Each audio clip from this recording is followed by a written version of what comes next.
بنیادی طور کے اوپر جو سوال آپ نے کیا ہے، معاشرے میں اس حوالے سے بہت زیادہ افراد اور تفریق ہے۔ بعض لوگ یہ سمجھتے ہیں کہ علماء مخنث اور ہجڑے کو حقوق نہیں دینا چاہتے انسانی۔ ایک بات یاد رکھیے، ٹرانسجینڈر کا ٹرانسلیشن اور ٹرانسجینڈر کی ترجمہ اور ٹرانسجینڈر کی تعریف قانون کے اندر لکھی ہوئی ہونا بڑا ضروری ہے۔ ٹرانسجینڈر کو عمومی طور پہ عوام یہ سمجھتی ہے اس سے مراد مخنث ہے، ہجڑا ہے، خواجہ سرا ہے۔ ہم علماء کا تمام کے تمام طبقے اور تمام کے تمام مکاتب فکر ان کو ہر قسم کے انسانی حقوق دینے کے لیے تیار ہیں، اور ان کے علاج معالجے ہر قسم کی فیسیلیٹیٹ کرنے کے اوپر،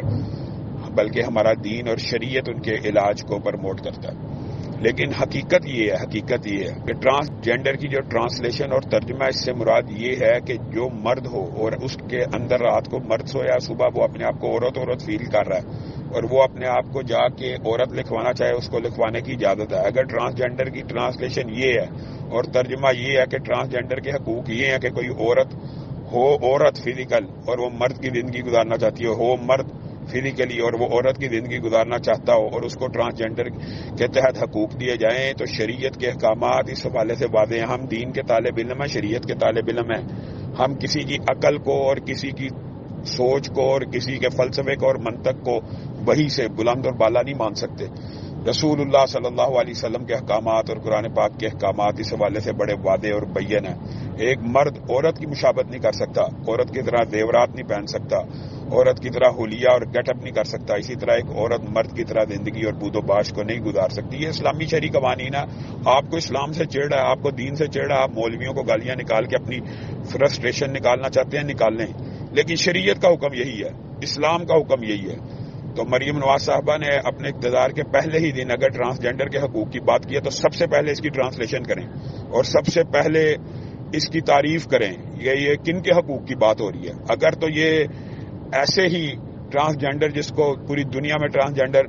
سمجھا جاتا ہے، ہمارے پاکستان میں یہ بڑا مسئلہ ہے کہ یہاں پر علماء کے خلاف اور دینی طالب علم ہیں ان کے خلاف ایک محاذرہ ہی کھڑا کرنے کے لیے یہ کہا جاتا ہے یہ دیکھیں جی ہجڑوں کے اور مخنث کے حقوق کے خلاف ہے، ان کو انٹرسیکس کہا جاتا ہے، ان کے حقوق کا کوئی عالم دین خلاف نہیں ہے۔ لیکن اگر آپ معاشرے کو بے راہ روی، بے حیائی، فحاشی اور یعنی کے کلچر کے اندر دھکیلنا چاہتے ہیں اور وہاں سے امپورٹ کر کے جو کلچر آپ پاکستان میں لانا چاہتے ہیں، آپ کو یہ پتہ ہونا چاہیے کہ وہ معاشرے بھی اس قسم کی اخلاق باختگی اور بے حیائی سے تنگ آ چکے ہیں، اور وہ وہاں پہ ٹرمپ نے اپنی تقریر کے اندر اس بات کو کہا کہ ٹرانسجینڈر کو میں پہلے دن جب عہد اٹھاؤں گا ختم کروں گا، اور ہم یہ ہیں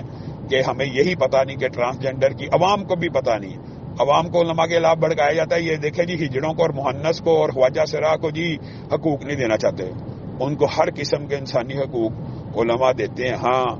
ہم شریعت کا مذاق اور اسلامی شاعر کا مذاق اور اسلامی تعلیمات کا مذاق کسی صورت برداشت نہیں کر سکتے کہ ایک مرد کو عورت فیل ہوتا ہے تو وہ عورت بن کے معاشرے کے اندر ٹریول کرے اور عورت بن کر سیٹوں کو حاصل کرے۔ یہ جو کلچر ہے اس کو کبھی بھی سپورٹ نہیں کیا جائے گا، اور ہم اللہ کے فضل و کرم سے پاکستان اسلامی جمہوریہ پاکستان ہے، یا تو آپ پاکستان کے آئین میں ترمیم کر کے اس کے نام کے ساتھ سے اسلامی جمہوریہ ختم کر دیں۔ اگر آپ کو اسلامی قوانین سے اتنی ہی چڑ ہے تو آپ پاکستان کو پھر سیکولر ملک ڈکلیئر کریں اور اس کے آئین میں ترمیم کریں اور اس کا قانون متعین کریں۔ پاکستان کے موجودہ آئین اور قانون کے تحت قرآن و سنت سپریم لا ہے، اور قرآن و سنت کے مطابق یہاں پہ فیصلے ہوں گے۔ تو اللہ کے فضل و کرم سے علماء اس حوالے سے گزشتہ ماضی کی حکومتوں کے جتنے بھی اقدامات ہیں ان کا بڑا بغور جائزہ لے رہے ہیں، اور اب اگر ٹرانسجینڈرز کی آڑ میں معاشرے میں بے حیائی، بے راہ روی، فحاشی اور یعنی کو فروغ دینے کا کلچر یہاں پہ اگر یہ امپورٹ کرنا چاہتے ہیں تو اسے کسی صورت برداشت